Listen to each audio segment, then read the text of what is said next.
Bienvenidos al Cerebro del Marciano Emprendedor.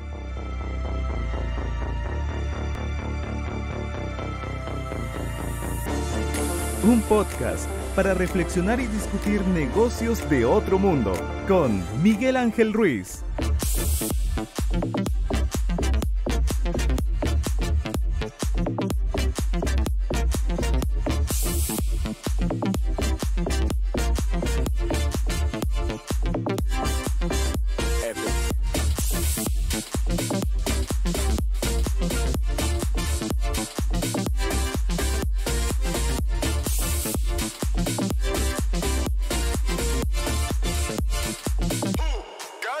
Epic.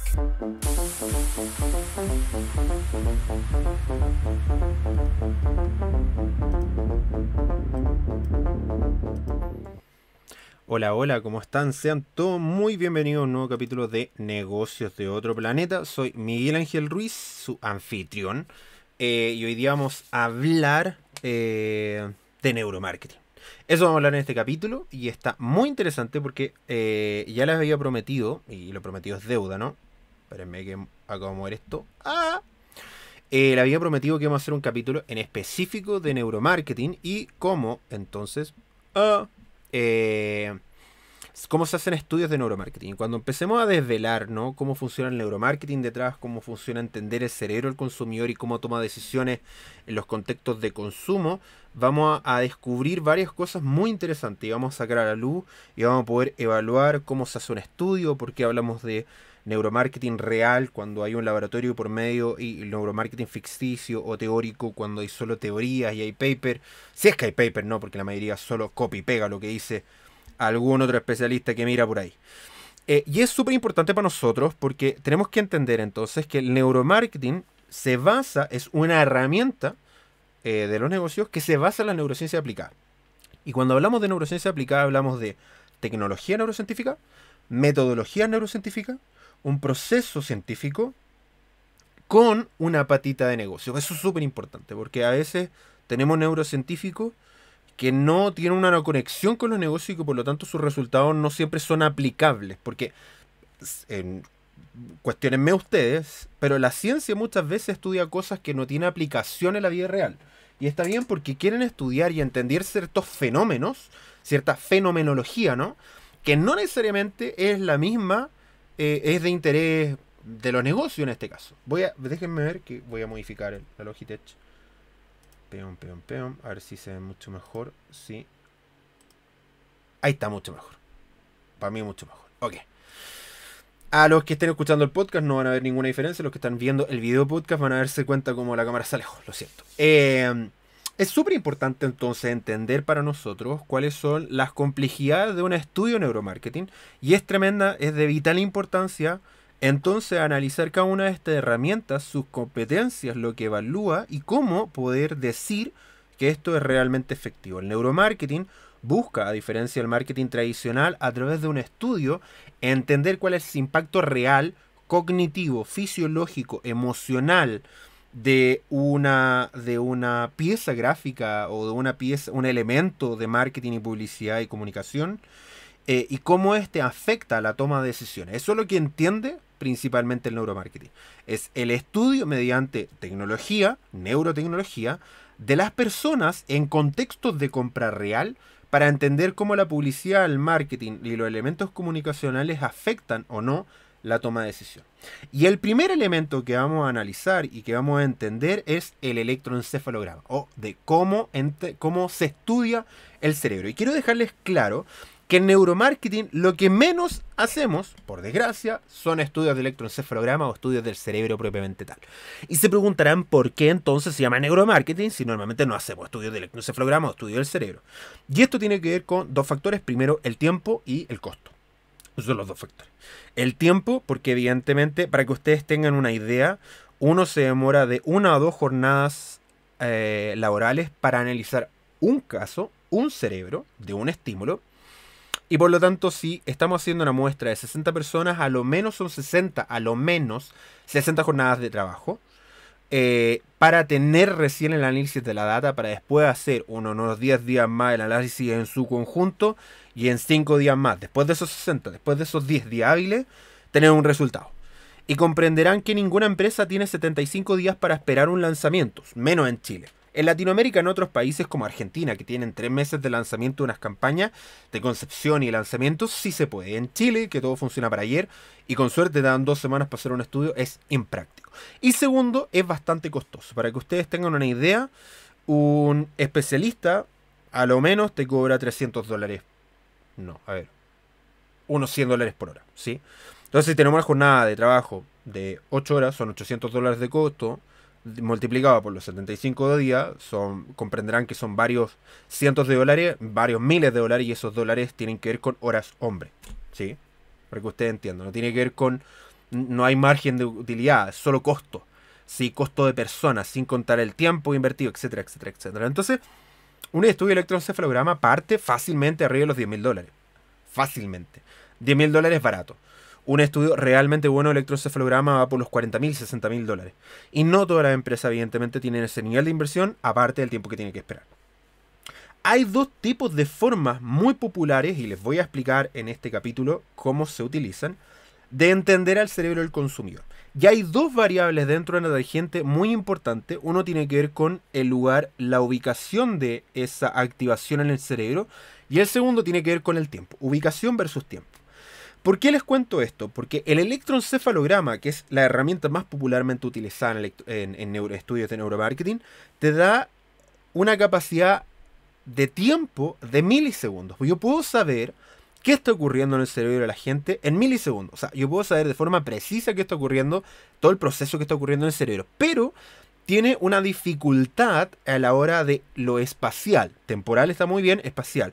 Porque como es un electroencefalograma que mide mediante el cuero cabelludo, traspasando el cráneo, que ya es suficientemente grande, con unos 10, a lo más 10 milímetros para adentro, o unos 5 centímetros para adentro, los más profundos, los más potentes, del cuero cabelludo. Y eso significa que solo podemos tener un análisis de la electricidad, por eso se llama electroencefalograma, mide la actividad eléctrica del cerebro a través de la sinapsis, mediante, o sea, temporalmente de forma muy bien, pero de forma espacial muy mal. Hay partes como el núcleo accumbens, por ejemplo, que es el área de la recompensa, que están en zonas más profundas del cerebro y que por lo tanto es literalmente imposible entenderlo de forma a través de un electroencefalograma, ¿sí? Entonces tenemos que entender que de forma temporal el electroencefalograma es muy preciso, pero de forma espacial es muy deficiente. Y por el otro lado tenemos la resonancia magnética funcional, o fMRI, que por un lado espacialmente es tremendamente preciso porque puede hacer un análisis completo del cerebro, y esto lo mide a través del oxígeno, los cambios de oxígeno en el cerebro. Cuando hay una actividad, una sinapsis en el cerebro, hay una concentración de oxígeno y azúcar, de glucosa, porque a través de la sangre, porque obviamente se activa una parte más del cerebro, se concentra la activación de la sangre ahí, y por lo tanto concentra más oxígeno y glucosa. Y también obviamente tiene una carga positiva porque están haciendo sinapsis que es electricidad. Pero en el punto espacial es tremendamente preciso, pero en el punto temporal no lo es tanto, teniendo una diferencia de 1 a 3 segundos en el cerebro. Y el problema de esto es que hay decisiones que hay activaciones cerebrales que duran milisegundos. Y por lo tanto, a pesar de que yo puedo tener un análisis preciso de dónde está la activación cerebral, tengo un delay lo suficientemente importante para que en área cerebral, ¿no? Hablando a nivel cerebral, 3 segundos es muchísimo tiempo. Muchísimo tiempo. En nuestro cerebro en 3 segundos ocurren muchas cosas. Y por lo tanto tengo una foto del pasado de lo que está ocurriendo ahora y tengo que interpretar que efectivamente con este delay lo que está ocurriendo, la activación que está ocurriendo es en el momento preciso que ocurre algo en el cerebro de las personas. Por supuesto, si es un estímulo sostenido, por ejemplo, beber un líquido, que voy a estar bebiendo el líquido por varios segundos, evidentemente puedo interpretar que esas variaciones están asociadas al tomar ese líquido. Pero si estoy viendo, por ejemplo, un spot de 15 segundos, en 4 segundos ya pasaron muchas cosas. Y que por lo tanto no puedo, de forma precisa, saber qué está ocurriendo en el cerebro de las personas. Así que tenemos estas 2 dicotomías. El electroencefalograma en lo temporal es tremendamente preciso, en lo espacial no tanto. Y el fMRI, o resonancia magnética funcional, es muy preciso en el tema de lo espacial, pero no tan preciso en el tema temporal. Y es un pecado. Sí, es un pecado. Aparte que evidentemente un electroencefalograma es muchísimo más barato que un fMRI. Para que ustedes entiendan, los fMRI cuestan millones de dólares. De hecho, en Chile nosotros conocemos, hasta que yo recuerde, solo 2 electroencefalogramas que tienen los suficientes Tesla para poder hacer un tipo de análisis que nosotros requerimos. 2. Y utilizarlos es carísimo. Son cientos de dólares por hora. Y si multiplicamos por la cantidad de procedimientos, es impensado, es impráctico. Aparte que normalmente están siendo utilizados delante de la clínica, porque no están pensados para investigación, son clínicos, ¿no? Entonces es difícil, es muy impráctico. Y un electroencefalograma cuesta miles de dólares, no millones de dólares, ¿sí? Para que ustedes tengan en consideración un wearable sensor de 14 canales que es como lo más decente, ¿no? En cuanto a medición, cuesta unos $14.000, $18.000 sin software, de ahí para arriba. Entonces estamos hablando que una inversión en un laboratorio de esto es bastante caro. Es bastante caro. De hecho, nuestro laboratorio cuesta unos $10.000, $10.000, $12.000 fácilmente. Y no tiene electroencefalograma, por lo más. Yo no tengo electroencefalograma propiamente tal en mi laboratorio. Sí tengo a través de equipos partner, ¿no?, que hemos desarrollado. Entonces, esa es una dicotomía muy importante que ustedes entiendan, porque lo que mide un estudio de neuromarketing es la activación del cerebro. Y queremos interpretar a través de la activación de ciertos lugares qué está ocurriendo en el cerebro de la gente. De hecho, a los que están viendo el video podcast, les voy a tratar de explicar, ¿no?, cómo funciona esto. Todos los que están viendo el video podcast van a ver una pequeña imagen que ahora va a salir. Transición, ahí va a salir en su pantalla. Como pueden ver acá, hay 14 puntos. 4, 6, 8, 10, 12, 14, 16. O sea, son 14 puntos y hay 2 canales que se ponen, espérenme, déjenme que les muestro, detrás de la oreja. ¿Por qué se ponen detrás de la oreja? Porque son puntos muertos detrás de la oreja. No hay ruido y por lo tanto no hay actividad cerebral y por lo tanto nos permite medir en nuestro tierra, nuestro punto de control. Tenemos los 2 canales centrales que son muy utilizados para hacer... ¿Qué mierda? Ahí sí. La simetría del córtex prefrontal, estos 4 canales de acá, porque este es el que tenemos. 4 canales que están acá y que nos permite hacer una medición de la simetría del córtex prefrontal y que por lo tanto podemos medir, ¿no? Si hay, ya hablamos de la simetría del córtex prefrontal, ¿no? Si hay una asociación positiva o negativa hacia el producto, servicio, marca, campaña, si hay acercamiento, alejamiento, etc. Y podemos hacer un análisis muy sencillo con estos 6 canales, ¿no? Que son los 2 de frente y los 2 de atrás, y ya tenemos 6 canales y podemos hacer un análisis. Pero un análisis profundo requiere a lo menos de 14 canales, como los que están viendo acá. Y les voy a explicar entonces cómo funciona esto del electroencefalograma. El electroencefalograma o EEG es el registro de la actividad eléctrica de las neuronas del córtex a través de esta sinapsis. La sinapsis, cuando 2 neuronas se conectan, liberan una carga energética y esa carga energética es amplificada por el electroencefalograma. Es tomado a través de los nodos que se conectan con el cuero cabelludo y es amplificada para que esta señal sea recogida por este sensor y nos permita saber que en ese lugar está habiendo una actividad, ¿no? Entonces, la electroencefalografía es el registro y evaluación de las potenciales eléctricos generados por el cerebro y obtenidos por medio de electrodos situados sobre la superficie del cuero cabelludo. Mediante el electroencefalograma es posible obtener miles de puntos de referencia que miden básicamente 3 aspectos: atención, recuerdos y emociones. Esto se mide en las ondas del cerebro, que son 4: beta, alfa, teta, delta, ¿sí? Vamos a hablar de estas ondas y qué significan. Son cosas que normalmente la gente no habla en tema de neuromarketing porque no lo sabe. Así que vamos a profundizar mucho esto. Las ondas beta se producen cuando el cerebro está despierto e está implicado en actividades cerebrales. Indica actividad mental intensa cuando una persona está dando un discurso, estudiando, realizando un problema de matemáticas o una tarea difícil. Su cerebro se encuentra emitiendo este tipo de ondas, ondas beta. Cuando el cerebro está concentrado en un punto, en una tarea específica, libera ondas beta, ¿sí? Ondas alfa representan un estado de escasa actividad cerebral y relajación. Una persona ha terminado una tarea y se siente a descansar, se encuentra normalmente en estado alfa. También las personas que están dando un paseo o disfrutando del paisaje, aquellos que se relajan, las ondas alfa. Después están las ondas teta, que se alcanzan bajo un estado de calma profunda. Las personas están soñando despierta en este estado. Además, la persona, tras conducir un tiempo, por ejemplo, se da cuenta de que no recuerda que ha hecho los últimos kilómetros. Eso tiene que ver con la onda teta, cuando nuestro inconsciente toma el control de nuestras acciones. Terrible, ¿no? Se dice que en este estado de inspiración de ideas y soluciones creativas, se trata de un estado en el que las tareas realizadas se hacen de forma automática, ya no se necesita tener el control atencional y consciente de su ejecución, pudiendo el sujeto desconectar de ellas mentalmente. Muy presente en hombres cuando nosotros repetimos una tarea de forma consecutiva, ¿no? En algún momento nos damos cuenta que podemos estar pensando en otra cosa, que nuestro cuerpo y nuestro cerebro está moviéndose de forma automática, ¿no? Y las ondas delta se generan en estado de sueño profundo, conocido como REM. Cuando uno empieza a mover los ojos para todos lados, a ver si se ve mi ojo, cuando uno cierra el ojo y empieza a moverlo para todos lados, eso es sueño REM, ¿no? Es sueño profundo. ¿Dónde se fue el torpeo?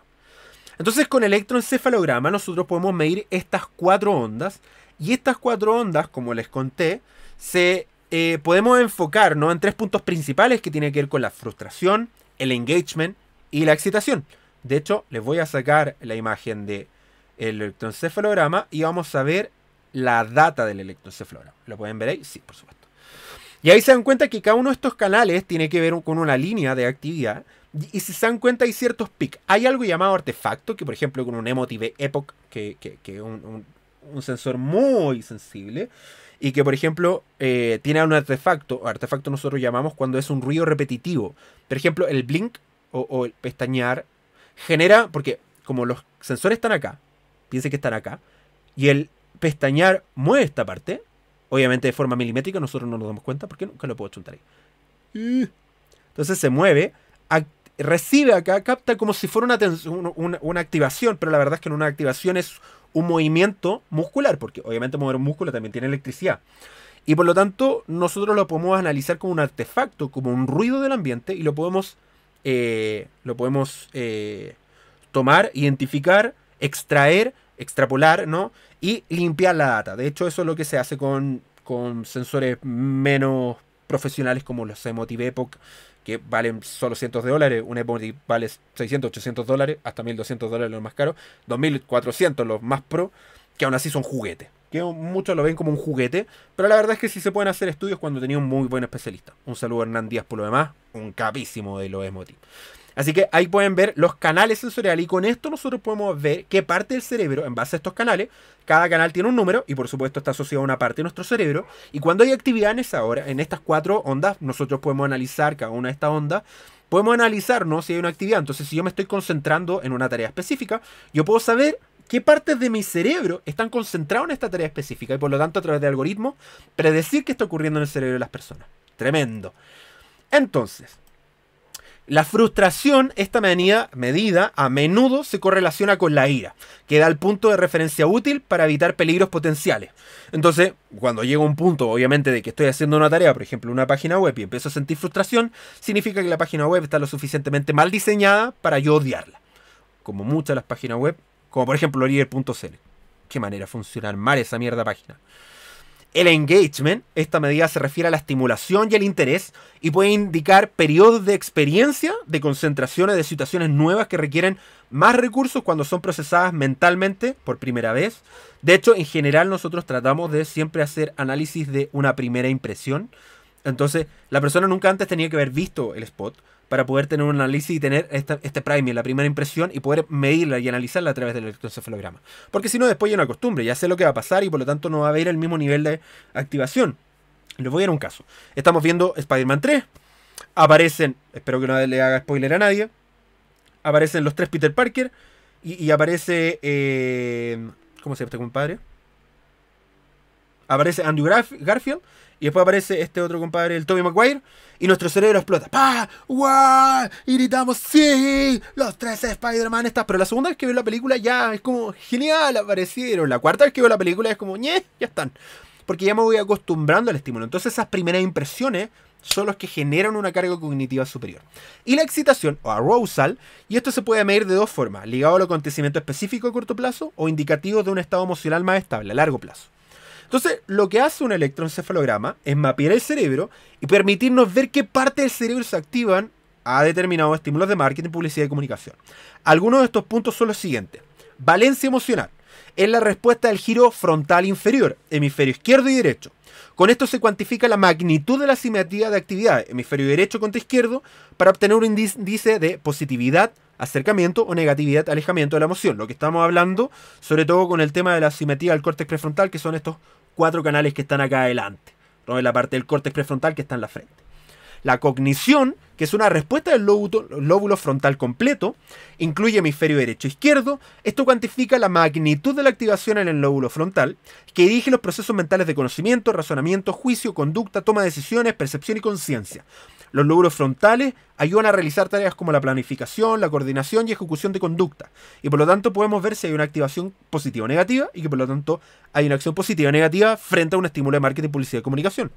La atención mide la respuesta del lóbulo parietal, tanto hemisferio izquierdo como derecho. Esto cuantifica la magnitud de la activación en el córtex parietal, que regula el proceso de concentración selectivamente en algo de nuestro entorno, mientras que ignoramos el resto. Porque recuerden que a nuestro cerebro le encanta ignorar la publicidad. Tiene un adblock de forma innata en nuestro cerebro. El lóbulo parietal juega un papel fundamental integrando la información sensorial de varias partes del cuerpo. Está relacionado con el conocimiento de números y sus relaciones, así con la manipulación de los objetos, ¿sí? Muy importante, cuando yo estoy sintiendo la sensación de un objeto, tiene que activarse esto de forma positiva, por lo tanto, porque si no, significa que no estoy teniendo una sensorialidad positiva. Córtex visual, que está en la parte trasera, en esta parte de nuestro cerebro, que mide la respuesta del lóbulo occipital, la parte de atrás. Este es responsable de la habilidad de ver, de interpretar la visión. Entonces mide la magnitud de la actividad que tiene lugar en la región visual del córtex. Por supuesto en pieza gráfica y en spot hay una actividad importante. En spot mucho más que en pieza gráfica, porque es difícil excitarte o tener una arousal con una pieza gráfica, distinto con un spot, porque hay música, hay mucho más elementos integrados. Cuando yo tengo una pieza gráfica tengo solo lo visual. El córtex motor cuantifica la acción relacionada con la planificación del movimiento de nuestros cuerpos. Hay algo muy curioso, por ejemplo, que nosotros cuando hacemos un estudio con vehículos y la gente si quiere comprar el vehículo, pinches perros que ladran justo hasta ahora. Son casi las 11 de la noche y están ladrando perros de mierda. Cuando hay una activación, ¿no?, del área del córtex motor, también hay una visualización, por ejemplo, de la manilla del auto, y es porque me estoy visualizando abriendo la puerta del auto y comprando el auto. Entonces hay un algoritmo hermoso de cuando tengo una activación del córtex motor más la visualización de la manilla, lo más probable es que haya una venta de ese auto. Y nosotros podemos medir con el discurso de venta de un vendedor de autos en cuánto está el nivel de activación para la proyección en el auto. Tremendo lo que podemos hacer con estos estudios. Podemos saber qué discursos de venta sirven o no sirven para vender autos. La memoria. Las estructuras dentro del lóbulo temporal están implicadas en la función de la memoria. El lóbulo temporal dominante está especializado en la memoria verbal, basado en las palabras y nombre de los objetos. Dependemos de nuestro lóbulo no dominante para la memoria visual, no verbal, como las caras y las imágenes de los lugares. Con esto se cuantifica la actividad relacionada con los sistemas de memoria localizados en el córtex. Y después tenemos el reconocimiento, que mide la respuesta, o recordación, que mide la respuesta del lóbulo anterior temporal, que es la región del córtex responsable de percibir y reconocer los objetos de nuestro entorno. Entonces, esto cuantifica la actividad relativa a reconocer los objetos familiares que exponen a nuestro sentido. Entonces, con estos distintos tipos de algoritmos, que si se dan cuenta están asociados a distintos puntos de nuestro cerebro, podemos, por ejemplo, a medir la actividad de la atención de nuestro cerebro frente a un estímulo, a través de la activación de los canales asociados a la atención. Y puedo medir no tan solo si hay atención, sino en qué nivel hay atención. Teniendo un basal, entonces, por ejemplo, de 1 a 10, la persona va de 1 a 4 en el basal, y puedo ver si hay una excitación por sobre el basal, por ejemplo, poniéndole un elemento y que este genere un nivel 8. Entonces, como yo tengo un basal de 1 a 4, la verdad es que tengo una activación de 4 por sobre 8, de 4 sobre 8, que es la activación que permitió aumentar por sobre el basal, y ese es el porcentaje o el nivel de activación que genera ese estímulo en el cerebro de las personas. Y por lo tanto, podemos ir analizando qué partes del cerebro están funcionando en relación a los estímulos que le estoy mostrando. Es tremendo lo que se puede hacer con el electroencefalograma. Lástima que la mayoría de las empresas no están tan dispuestas a hacer estos estudios, que créanme que son bastante complejos. Pueden ver la data que ustedes están viendo ahí, créanme que analizar eso no es tan sencillo. Por eso se necesita gente especializada, neurocientífico. Hernán Díaz, por ejemplo, se demora una jornada de trabajo en analizar un cerebro. Yo cuando estaba aprendiendo, dije, estoy tremendamente oxidado, me demoraba 2 jornadas de trabajo por cerebro. Así que si hacemos un estudio con 10 personas, Hernán se demora 10 días hábiles y yo me demora 20 días hábiles. Soy muy bueno. Entonces un buen electroencefalograma debe a lo menos tener 7 canales. Cualquiera bajo esta cantidad de canales podría ser considerado un juguete prueba. De hecho, hay gente que tiene un electroencefalograma que tiene 2 cositas o con cueva 1. Eso, señores míos, es un juguete. ¿Sí? Mismo juguete que hay un electroencefalograma o helicópteros que se levantan con la activación cerebral. Y uno entrena para poder levantarlo a través de la actividad cerebral. Señoras y señores, eso es un juguete. No es un electroencefalograma. Inferior a 7 canales. Hay otra forma entonces de medir la respuesta del cerebro. Tenemos 3. El fMRI, que se los comenté, el MEC y el PET. El tema es que normalmente estos sí no son tan utilizados en estudios de neuromarketing. Hay algunos estudios de neuroeconomía de grandes empresas de neuromarketing que sí son utilizados, pero la mayoría de Latinoamérica no se hace. Entonces, además del electroencefalograma, existen otras formas alternativas de medir el cerebro y sus reacciones. La más conocida, la resonancia magnética funcional o fMRI, es poderosa, nos permite saber el punto específico de activación, pero es mucho más costosa, lenta y con un desfase, como les contaba, de 3 segundos. Y eso a nivel de cerebro es mucho. Lo primero, fMRI o RMF o resonancia magnética funcional. Cada función cerebral es ejecutada por una o más áreas definidas y no por todo el cerebro. El área cerebral que ejecuta una determinada función sufre dilatación de sus vasos, arterias y venosos de forma microscópica. Esto ocasiona la llegada de más oxígeno local y disminución en la cantidad relativa de desoxihemoglobina. ¿Por qué le ponen nombre así a esta mierda? Ay, la concha de tu hermana. Desoxihemoglobina. Ahí sí. Oh. La molécula resultante de la hemoglobina que ha cedido su oxígeno a los tejidos. La desoxihemoglobina. Eso se comporta como un imán para el microscopio. Y eso es lo que permite, a través de este imán, medir, ¿no?, las variaciones de esto y que por lo tanto que haya activación de esta área. Al producirse un proceso mental, las neuronas requieren más energía. La energía se obtiene principalmente de oxígeno y la glucosa, del cual se abastecen a través de la sangre que circula en los capilares cercanos. La hemoglobina, concentrada en los glóbulos rojos, es la encargada de transportar el oxígeno desde los pulmones al cerebro. Ante la demanda energética se incrementa la demanda local de oxígeno, causando un incremento gradual de la sangre del oxígeno oxigenada, que es la oxihemoglobina. Ahí sí. Que llega hacia esa región, lo que resulta con una disminución de la concentración de desoxihemoglobina, sangre sin oxígeno. La microválvula es la microvasculatura que rodea a la región activa. Por esto leo eso, porque tienen nombres de mierda y tengo que pronunciarlos bien. Una característica esencial de la molécula de hemoglobina es que sus propiedades magnéticas dependen de su función con el oxígeno. Y esto lo dijo Pauline and Corley en 1936. La hemoglobina oxigenada es ligeramente diamagnética, presenta una débil repulsión ante un campo magnético, y la hemoglobina sin oxígeno es paramagnética, posee una susceptibilidad magnética positiva y por ello es atraída hacia campos magnéticos. Entonces, el RHD es el cambio de la señal Volt asociada a un proceso neuronal breve. Debido a la lentitud de este proceso, que obedece a las leyes físicas de los fluidos, esta etapa llega a ser visible únicamente a partir de 2 o 3 segundos después de iniciarse la actividad neuronal. Y toma otros 2 o 3 segundos hasta alcanzar su máxima altura. Posteriormente, una vez que ha cesado la activación neuronal, el RHD regresa lentamente a su línea base. El resonancia magnética funcional tiene una resolución temporal en el orden de algunos segundos, mucho mejor que la tomografía por emisión de positrones, o PET, pero más baja que la de electroencefalograma y la de magnetoencefalografía, o MEC, los cuales miden los campos electromagnéticos generados por las neuronas con una resolución que alcanza los milisegundos. La actividad neuronal está asociada a un incremento local del flujo de sangre oxigenada, mayor necesario para reponer el consumo de oxígeno por parte de la neurona activa, el cual da lugar al componente principal del RHD. En resumidas cuentas, mide la actividad cerebral de puntos específicos en el cerebro con una precisión única, pero con un espacio temporal demasiado amplio para actividades subconscientes que duran menos de 3 segundos, e incluso algunas menos de 1 segundo. Entonces lo que se hace es poner literalmente esto en una caja de muerto, que un tubo, que si alguna vez alguien se ha hecho una resonancia magnética, suena algo así como... Es molesto. Y estar ahí a lo menos 1 hora y media, viendo imágenes, probando productos, para ver si hay una actividad en las áreas cerebrales y a través de eso interpretar qué carajo está ocurriendo en el cerebro de los consumidores. Tremendamente impráctico, tremendamente incómodo, carísimo y muy lento. ¿Sí?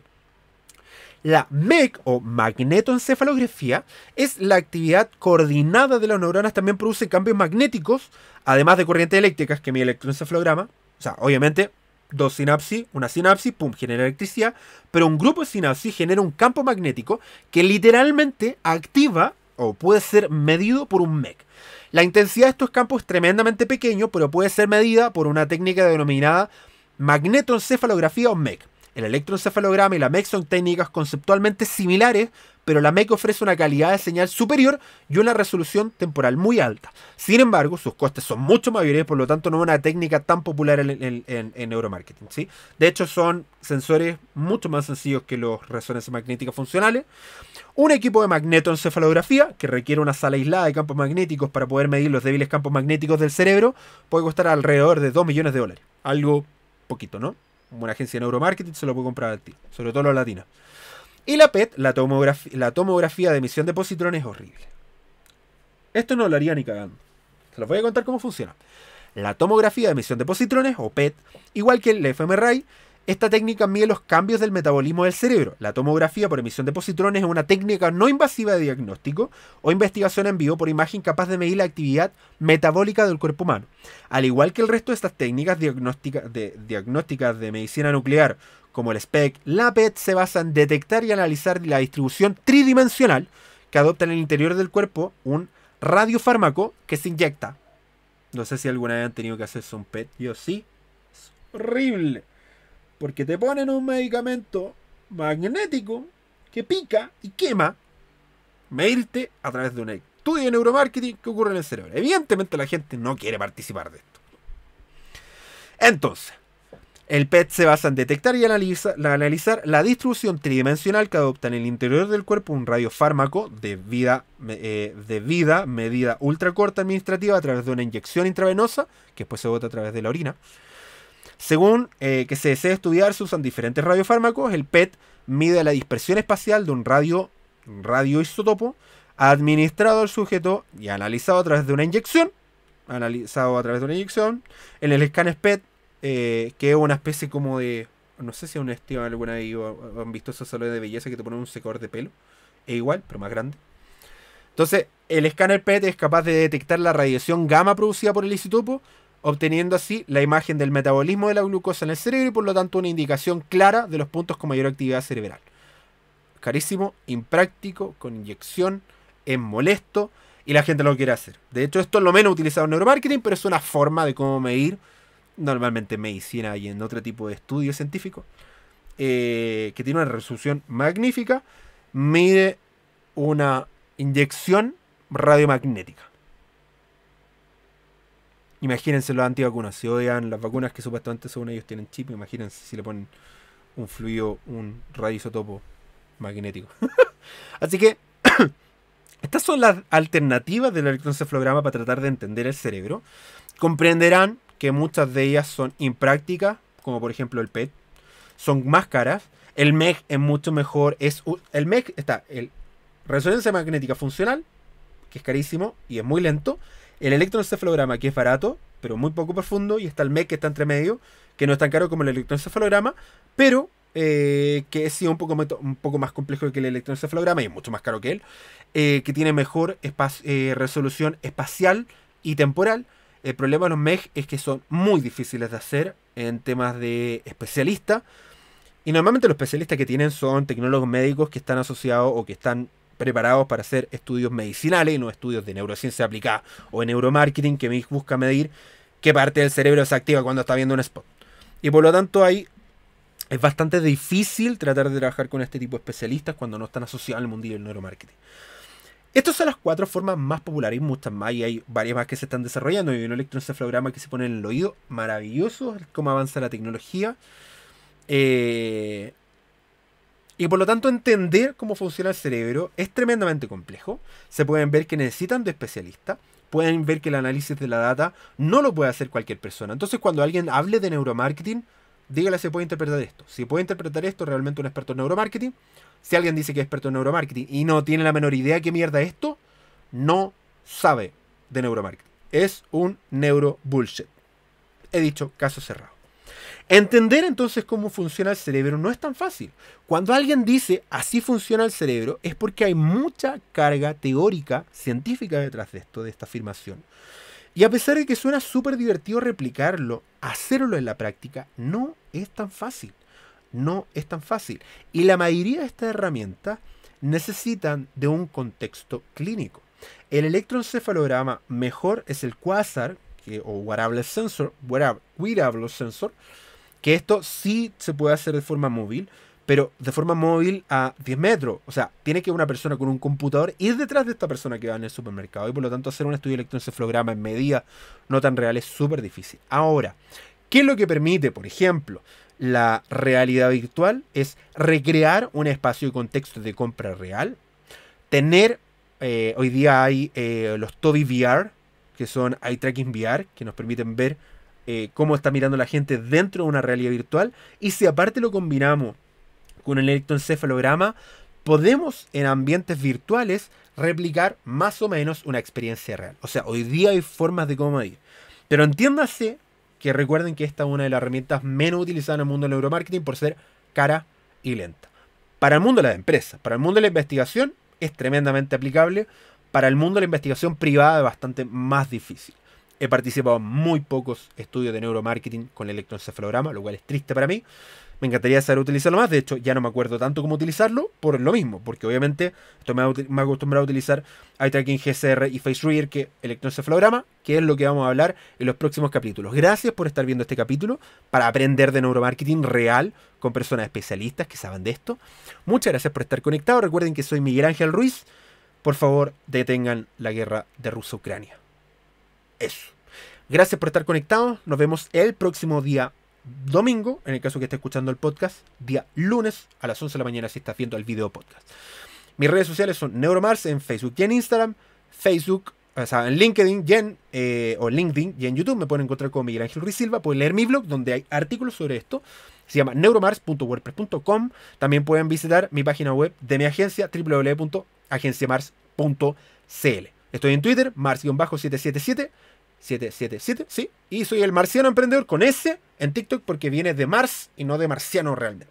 Así que muchas gracias por estar conectados. Nos vemos en un siguiente capítulo de Negocios de Otro Planeta. Muchas gracias. Nos vamos con el cierre. Sí, ya.